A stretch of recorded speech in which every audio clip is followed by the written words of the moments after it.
পৃথিবীতে একজন মানুষই শুধু জানতেন যে তিনি পৃথিবীতে কতদিন বাঁচবেন, সেটা হচ্ছে সাইয়েদনা আদম আলাইহিস সালাম। ওনাকে বলে দেওয়া হয়েছিল উমরুকা আলফু সানা, তুমি পৃথিবীতে বাঁচবে 1000 বছর। কয় বছর? সাইয়েদনা আদমের সামনে অনেকগুলো রূহ রাখা হলো। সাইয়েদনা আদম বললেন, এরা কারা? আল্লাহ বললেন, এরা হচ্ছে নাসালুক, তোমার বংশধর, পৃথিবীতে তোমার পর এরা পৃথিবীতে আসবে। সাইয়েদনা আদম বললেন, আল্লাহ ওই যে একটা রূহ দেখা যায়, এটার নাম কি? আল্লাহ বললেন, হাদা ইবনুকা দাউদ, এটা তোমার ছেলে দাউদ, সে দুনিয়াতে নবী হয়ে আসবে, তার ছেলে সুলাইমানও নবী হয়ে আসবে। সাইয়েদনা আদম বললেন, মাবুদ, আমার ছেলে দাউদের কত বছর হায়াত আপনি দিয়েছেন? আল্লাহ বললেন, আরবাউনা সানা, মাত্র 40 বছর, 4 ইয়ার্স। 40 বছর তোমার ছেলেটা বাঁচবে। ও আল্লাহ, আমি বাঁচবো কয় বছর? তুমি বাঁচবা 1000 বছর। সুবহানাল্লাহ। সাইয়েদনা আদম বললেন, মাবুদ, এত ফুটফুটে সুন্দর আমার ছেলে দাউদ, মাত্র 40 বছর দিলেন কেন? জিদ মিন উমরিহি, বাড়ায়া দেন। সুপারিশ করতেছে পোলার লাইগা কে? বাবা। আল্লাহ আপনি বাড়ায়া দেন। আল্লাহকে বাড়ানো যাবে না, লেখা হয়ে গেছে। রুফিআতিল আকলাম ওয়া জাফফাতিস সুহুফ, কলম তুলে নেওয়া হয়েছে আর কালি শুকায় গেছে, আর কিছু করা যাবে? সাইয়েদনা আদম বললেন, মাবুদ, আমার 1000 বছর কেন দিলেন? আমার এই সুন্দর ফুটফুটে ছেলেটারে শুধুমাত্র 40 বছর কেন দিলেন? ও মাবুদ, আমার 1000 বছরের দরকার নাই, আমার 1000 বছর থেকে 60 বছর আমি আমার ছেলেরে দিয়ে দিলাম। দাউদ আলাইহিস সালাম বাঁচবে 40 বছর, তো বাপ আদম যদি আরো 60 দেয়, 40 আর 60 মিলে কত হয়? ভালো হিসাব বোঝে, হ্যাঁ, 100। আর আদম আলাইহিস সালাম পেয়েছিলেন 1000 বছর, 60 কমে গেলে রইল কত? 940 বছর পৃথিবীতে থাকার পরে মালাকুল মাউত চলে এসেছে, কারণ এটা on time. The death will come on time, it never late, কখনো দেরি হয় না। আল্লাহ বললেন, লিকুল্লি উম্মাতিন আজালুন ফাইযা জাআ আজালুহুম লা ইস্তাখিরুনা সাআতান ওয়া লা ইস্তাকদিমুন। মৃত্যুর একটা নির্ধারিত সময় আমি বেঁধে দিয়েছি, অন টাইম। অন টাইমেই চলে আসে, 1 সেকেন্ড আগেও আসবে না, 1 সেকেন্ড পরেও আসবে না। 940 বছর বয়সে মালাকুল মাউত এসে হাজির, এসে বলল, জিতু আন আকবাদা রূহাক, রূহ কবজ করতে আসছি। আদম আলাইহিস সালাম বললেন, রূহ কবজ করতে আসছো মানে? আমি বাঁচবো তো 1000 বছর। কয় বছর? মালাকুল মাউত বললেন, না না, ওই যে আগের কথা স্মরণ করেন, আপনি 60 বছর দিয়া দিছিলেন। কয় না, আমি দেই নাই, আমি আরো বাঁচুম, আরো 60 বছর পাওনা আছি, আমি দেই নাই। মালাকুল মাউত বললেন, আপনি দিয়েছেন। আদম বলে, দেই নাই। মালাকুল মাউত বলে, আল্লাহ ঘটনা দেখেন, দিয়া কয় দেই নাই। আল্লাহ কয়, থাক, কথা কইস না, আয়া পর। নাসিয়া আদম ফানাসিয়া বানু, ভুলে গেছেন উনি। আমরা ভুলে যাই, আমরা খেয়ে বলছি খাই নাই, নিছিলাম পকেটে, কয় নেই নাই। এরকম ডাকাইত আছে না নাই? নাসিয়া আদম ফানাসিয়া বানু, বিশ্বনবী বললেন, আদম ভুলেছে তো তার সন্তানরাও ভুলে যায়। জাহাদা আদম ফাজাহাদা যুররিয়াতু, আদম অস্বীকার করেছে, তার সন্তানরাও অস্বীকার করে। সেদিন থেকে আল কিতাব ওয়া শুহুদ, মানে লিখে রাখার সিস্টেম আর সাক্ষীর সিস্টেম চালু হয়েছে। সুবহানাল্লাহ পড়েন। 940 বছর বয়সে মালাকুল মাউত এসে আদম আলাইহিস সালামের রূহ নিতে পারে নাই। উনি 1000 বছর যখন হয়েছে, সাইয়েদনা আদম আলাইহিস সালামের রূহ কবজ করেছে। যেই দিন পৃথিবীর প্রথম মানব, প্রথম নবীর রূহ মালাকুল মাউত দুনিয়া এসে কবজ করেছে, ওই দিনটাও ছিল জুমাবার। আল্লাহু আকবার।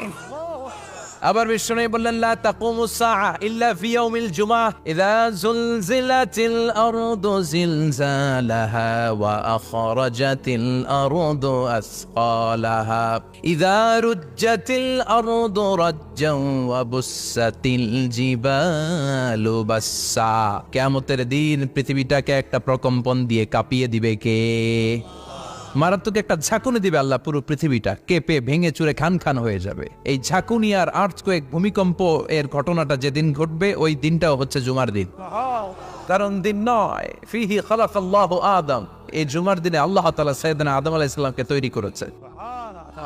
বিশ্বনবী বলেন, লাম্মা খালাকাল্লাহু আদম ওয়া কানা তুলুহু 60 যিরাআন, আল্লাহ তাআলা যখন আদম আলাইহিস সালামকে তৈরি করলেন, 60 হাত লম্বা করে তৈরি করলেন। আর আমরাও যারা জান্নাতে ঢুকবো, আমাদের আকৃতি থাকবে 60 হাত লম্বা। আল্লাহ সাইয়েদনা আদমকে তৈরি করলেন এই জুমার দিনে। আবার সাইয়েদনা আদম আলাইহিস সালামকে পৃথিবীর বুকে তিনি পাঠিয়ে দিয়েছিলেন এই জুমার দিনে। সুবহানাল্লাহ। কুল নাহবিতু মিনহা জামিআ, ও আদম, go down with your wife, তোমার স্ত্রী হাওয়াকে নিয়ে পৃথিবীতে নামো। সাইয়েদনা আদম আলাইহিস সালামকে আল্লাহ তাআলা পাঠিয়েছিলেন শ্রীলঙ্কার একটা পাহাড়ে, অ্যাডামস পিক। ওখানে ঐতিহাসিকভাবে প্রমাণিত, এটা হাদিসে নেই, কুতুবুত তারিখে এসেছে। শ্রীলঙ্কা একটা পাহাড় আছে, কলম্বো থেকে অনেক দূর ওই পাহাড়ের চূড়ায় সাইয়েদনা আদম আলাইহিস সালামের ফুটপ্রিন্ট আছে। ফুটপ্রিন্ট মানে পায়ের ছাপ। সুবহানাল্লাহ পড়ো। এটারে বলে ফিঙ্গারপ্রিন্ট। এটারে কি বলে? পায়ের গুলারে একজনের আঙ্গুলের ছাপের সাথে একজনের আঙ্গুলের ছাপের মিল নাই। শুধু তাই না, আমার এই আঙ্গুলের সাথে এই আঙ্গুলের ছাপের কোনো মিল নাই। আয়াহসাবুল ইনসানু আল্লান নাজমা ইযামা বালা কাদিরিনা আলা আন নুসাউইয়া বানানা। আল্লাহ বলেন, গোলাম তুমি মনে করেছো তোমার হাড্ডি গুড্ডি পচে যাবে, তোমাকে আমি একত্রিত করে আবার বানাতে পারবো না? বানানো তো অনেক দূরের কথা, আমি তো তোমার আঙ্গুলের ছাপগুলো সংরক্ষণ করে রেখেছি। চিল্লায় পড়েন আল্লাহু আকবার। 1880 সালে স্যার ফ্রান্সিস গালটন নামে একজন বিজ্ঞানী, তিনি আবিষ্কার করেছেন যে আমাদের আঙ্গুলের ছাপগুলো আলাদা, ফিঙ্গারপ্রিন্ট আলাদা।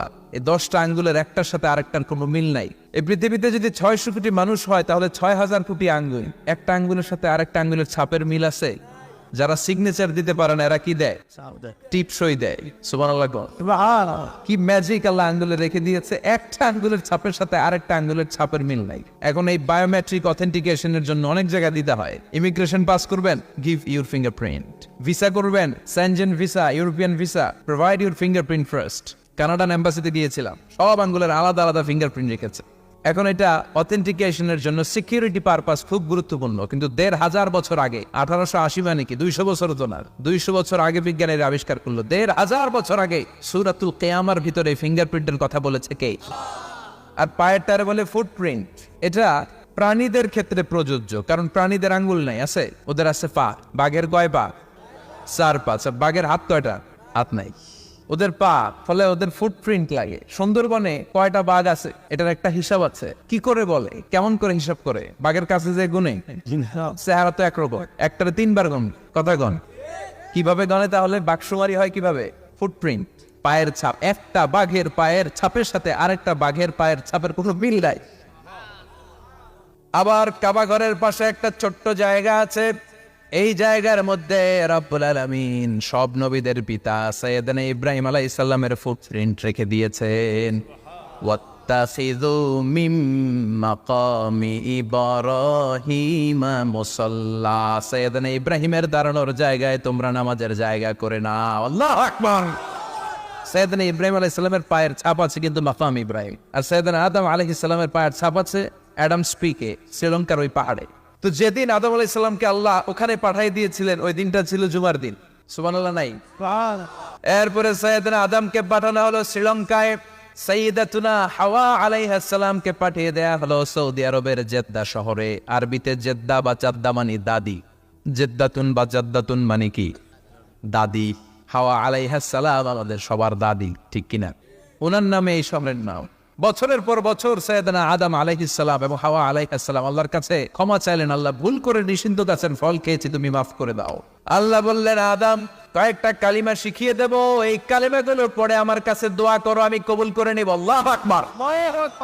আল্লাহ শিখিয়ে দিলেন আর বললেন, আদম পড়ো, রাব্বানা যালামনা আনফুসানা ওয়া ইল্লাম তাগফির লানা ওয়া তারহামনা লানাকুনান্না মিনাল খাসিরিন। ও আল্লাহ, জুলুম করেছি নাফসের উপর, ভুল করেছি, অন্যায় করেছি, আপনি যদি ক্ষমা না করে দেন আমরা শেষ হয়ে যাব, আমরা হালাক হয়ে যাব, ক্ষতিগ্রস্তদের মধ্যে শামিল হয়ে যাব, ঠিক কিনা? আল্লাহ সাইয়েদনা আদম আলাইহিস সালামের তওবা কবুল করলেন। ওনার কাজ হচ্ছে তওবা কবুল করা। আমাদের কাজ গুনাহ করা, শয়তানের কাজ ওয়াসওয়াসা দেওয়া, আল্লাহর কাজ খালি মাফ করা। তার মানে আদম সৃষ্টি হলো জুমার দিনে, দুনিয়ায় নামিয়ে দেওয়া হলো জুমার দিনে, তওবা কবুল করে নেওয়া হলো জুমার দিনে, রূহ কবজ করা হলো জুমার দিনে, আবার কিয়ামত সংগঠিত হবে জুমার দিনে। পড়েন সুবহানাল্লাহ। আবার বিশ্বনবী বললেন, আর রমাদান ইলা রমাদান, এক রমজান থেকে আরেক রমজানের মাঝখানে যত গুনাহ হয় মাফ করে কে? তারপরে বিশ্বনবী বললেন, আল উমরাতু ইলাল উমরাহ, কেউ যদি একবার উমরা করে পরে আবার করলে 2 উমরার মাঝখানে গুনাহগুলো মাফ করে দেয় কে? আবার বিশ্বনবী বললেন, আল জুমআতু ইলাল জুমআ কাফফারাতুন লিমা বাইনাহুমা, এক জুমার পর থেকে সামনের জুমা আসা পর্যন্ত যে সগীরা গুনাহগুলো হয় সবগুলো সগীরা গুনাহ মাফ করে দেয় কে? সারা সপ্তাহে ভুল ত্রুটি অন্যায় যা করলাম জুমার নামাজের বদৌলতে সব গুনাহ মাফ করে দেয় কে? এই দামি দিনটাকে আল্লাহ ইহুদিদের দিতে চেয়েছিলেন, পায় নাই। আলহামদুলিল্লাহ কবেন না? ইখতিলাফু, তারা ইখতিলাফ করে হারাইছে। এটা এই দামি দিনটা রব্বুল আলামিন নাসারাদেরকে দিতে চেয়েছিলেন, ফাখতালাফু, ওরাও ইখতিলাফ করে হারাইছে। এজন্য ইখতিলাফ ভালো জিনিস না খারাপ জিনিস? ইহুদিদেরকে আল্লাহ দিতে চাইলেন, ইখতিলাফ করে হারাইছে। নাসারারাও হারাইছে। ফাজা আল্লাহু বিনা ফাহাদানা বিহাদাদ দ্বীন, রব্বুল আলামিন এই দিনটা আমাদেরকে দিলেন। আমরা ইখতিলাফ করি নাই, বিশ্বনবীর হাতে হাত রেখে ঐক্য করে ঘোষণা দিয়েছি জুমার দিন আমাদের সাপ্তাহিক দিন। সুবহানাল্লাহ। বিশ্বনবী বলেন ফাগাদান লিল ইয়াহুদ, সাপ্তাহিক আনন্দের দিন ইহুদিদের জন্য হচ্ছে শনিবার, ইয়াউমুস সাbt, ও বাদা গাদ লিন নাসারা, আর খ্রিস্টানদের জন্য হচ্ছে রবিবার, আর আমাদের জন্য হচ্ছে শুক্রবার। চিল্লায় পড়েন আল্লাহু আকবার। তার মানে জুমার দিন, জুমাবারের মর্যাদা বেশি না কম? চিল্লায় বলেন বেশি না কম? জুমার দিন সকালবেলা ফজরের নামাজের পর থেকে ফেরেশতারা যতগুলো মসজিদে জুমা অনুষ্ঠিত হয়, ওই মসজিদে ঢোকার প্রতিটা দরজার মধ্যে দাঁড়িয়ে থাকে। কারা কারা আগে আগে জুমার নামাজ পড়ার জন্য মসজিদে যায়, প্রত্যেকের নামগুলো একটা জান্নাতের রেজিস্ট্রি খাতার মধ্যে তুলে নেয়। এই নামগুলো স্পেশালি আল্লাহর কাছে পাঠানোর জন্য। ডানে বাঁয়ে সামনে পেছনে যতগুলো দরজা, প্রতিটা দরজায় ফেরেশতারা বসে থাকে। কে আগে আসলো নাম তুলে দেয়। তুলতে তুলতে তুলতে তুলতে খতিব সাহেব যখন খুতবা দেওয়ার জন্য মিম্বারে যেয়ে বসে যায়, ফেরেশতারা তাদের খাতা বন্ধ করে তারাও খতিব সাহেবের সামনে জুমার খুতবা শোনার জন্য বসে যায়। পড়েন সুবহানাল্লাহ। প্রথম জুমার দিন জুমার মসজিদে যে ঢুকবে, বিশ্বনবী বললেন আল্লাহর রাস্তায় একটা উট কুরবানি দিলে যেই সওয়াব, এই সওয়াব আল্লাহ আমলনামায় দিয়ে দেয়। দ্বিতীয় পর্যায়ে যে ঢুকে, বিশ্বনবী বললেন বাকারা, গরু কুরবানির সওয়াব পায়। 3 নম্বরে যে ঢুকবে, বিশ্বনবী বললেন কাবশা, হাদিসের ভাষায় এসেছে আল কাবাস, কাবাস মানে হলো বকরি, বকরি কুরবানির সওয়াব। 4 নম্বরে যে ঢুকবে তার হচ্ছে দাজাজা, দাজাজা মানে মুরগি। 5 নম্বরে যে ঢুকবে, বিশ্বনবী বললেন বাইদা, নোয়াখালীরা কয় বয়দা, আমরা কই আন্ডা, কুমিল্লায় কই ডিম। আছে না নাই? এক দেশের কত ভাষা, এক দেশের গালি আরেক দেশের বলি। আমরা বলি ছেলে, কুষ্টিয়ায় বলে পুত্র, আরেক জায়গায় গেলে বলে হুত, আরেক জায়গায় গেলে বলে ফোয়া। আছে না নাই? এক এলাকায় বলে বেটা ছেলে, ছেলেদেরকে বেটা ছেলে, মরদ ফোয়া, মরদ ফোয়া হইতে না, মরদ ফোয়া হবে। আহা, কি ভাষার বৈশিষ্ট্য! তো যেটাতে আমরা বলি ডিম, কোথাও বলে আন্ডা, কোথাও বলে বয়দা। তো এই বয়দা আল্লাহর রাস্তায় দান করে দিলে যেই সওয়াব, পঞ্চম ব্যক্তি ওই সওয়াব পাবে। এই 5 জনের পরে আর লেখালেখি নাই, বাকিদেরটা নর্মাল এন্ট্রি করে সব ফেরেশতারা খুতবা শোনার জন্য বসে যায়। সুবহানাল্লাহ। পৃথিবীতে একজন মানুষই শুধু জানতেন যে তিনি পৃথিবীতে কতদিন বাঁচবেন, সেটা হচ্ছে সাইয়েদনা আদম আলাইহিস সালাম। ওনাকে বলে দেয়া হয়েছিল উমরুকা আলফু সানা, তুমি পৃথিবীতে বাঁচবে 1000 বছর। কয় বছর? সাইয়েদনা আদমের সামনে অনেকগুলো রূহ রাখা হলো। সাইয়েদনা আদম বললেন এরা কারা? আল্লাহ বললেন এরা হচ্ছে নাসালুক, তোমার বংশধর, পৃথিবীতে তোমার পর এরা পৃথিবীতে আসবে। সাইয়েদনা আদম বললেন আল্লাহ, ওই যে একটা রূহ দেখা যায়, এটার নাম কি? আল্লাহ বললেন হাদা ইবনুকা দাউদ, এটা তোমার ছেলে দাউদ, সে দুনিয়াতে নবী হয়ে আসবে, তার ছেলে সুলাইমানও নবী হয়ে আসবে। সাইয়েদনা আদম বললেন মাবুদ, আমার ছেলে দাউদের কত বছর হায়াত আপনি দিয়েছেন? আল্লাহ বললেন 40 সানা, মাত্র 40 বছর, 4 ইয়ার্স, 40 বছর তোমার ছেলেটা বাঁচবে। ও আল্লাহ, আমি বাঁচবো কয় বছর? তুমি বাঁচবে 1000 বছর। সুবহানাল্লাহ। সাইয়েদনা আদম বললেন মাবুদ, এত ফুটফুটে সুন্দর আমার ছেলে দাউদ, মাত্র 40 বছর দিলেন কেন? জিদ মিন উমরিহি, বাড়ায়া দেন। সুপারিশ করতেছে পোলার লাইগা কে? বাবা। আল্লাহ আপনি বাড়ায়া দেন। আল্লাহকে বাড়ানো যাবে না, লেখা হয়ে গেছে রুফিআতিল আকলাম ওয়া জাফফাতিস সুহুফ, কলম তুলে নেওয়া হয়েছে আর কালি শুকায় গেছে, আর কিছু করা যাবে? সাইয়েদনা আদম বললেন মাবুদ, আমার 1000 বছর কেন দিলেন? আমার এই সুন্দর ফুটফুটে ছেলেটারে শুধুমাত্র 40 বছর কেন দিলেন? ও মাবুদ, আমার 1000 বছরের দরকার নাই, আমার 1000 বছর থেকে 60 বছর আমি আমার ছেলেরে দিয়ে দিলাম। দাউদ আলাইহিস সালাম বাঁচবে 40 বছর, তো বাপ আদম যদি আরো 60 দেয়, 40 আর 60 মিলে কত হয়? ভালো হিসাব বোঝে, 100। আর আদম আলাইহিস সালাম পেয়েছিলেন 1000 বছর, 60 কমে গেলে রইল কত? 940 বছর পৃথিবীতে থাকার পরে মালাকুল মাউত চলে এসেছে, কারণ এটা on time. The death will come on time, it never late, কখনো দেরি হয় না। আল্লাহ বললেন লিকুল্লি উম্মাতিন আজালুন ফাইযা জাআ আজালুহুম লা ইস্তাখিরুনা সাআতান ওয়া লা ইস্তাকদিমুন। মৃত্যুর একটা নির্ধারিত সময় আমি বেঁধে দিয়েছি অন টাইম, অন টাইমেই চলে আসে, 1 সেকেন্ড আগেও আসবে না, 1 সেকেন্ড পরেও আসবে না। 940 বছর বয়সে মালাকুল মাউত এসে হাজির, এসে বলল, জি তুয়ান আকবাদা রুহাক, রুহু কবজ করতে আসছি। আদম আলাইহিস সালাম বললেন, রুহু কবজ করতে আসছো মানে? আমি বাঁচবো তো 1000 বছর। কয় বছর? মালাকুল মাউত বললেন, না না, ওই যে আগের কথা স্মরণ করেন, আপনি 60 বছর দিয়া দিছিলেন। কয় না, আমি দেই নাই, আমি আরো বাঁচুম, আরো 60 বছর পাওনা আছি, আমি দেই নাই। মালাকুল মাউত বললেন, আপনি দিয়েছেন? আদম বলে, দেই নাই। মালাকুল মাউত বলে, আল্লাহ ঘটনা দেখেন, দিয়া কয় দেই নাই। আল্লাহ কয়, থাক, কথা কইস না, আয়া পর। নাসিয়া আদম ফানাসিয়া বানু, ভুলে গেছেন উনি। আমরা ভুলে যাই, আমরা খেয়ে বলছি খাই নাই, নিছিলাম পকেটে, কয় নেই নাই। এরকম ডাকাইত আছে না নাই?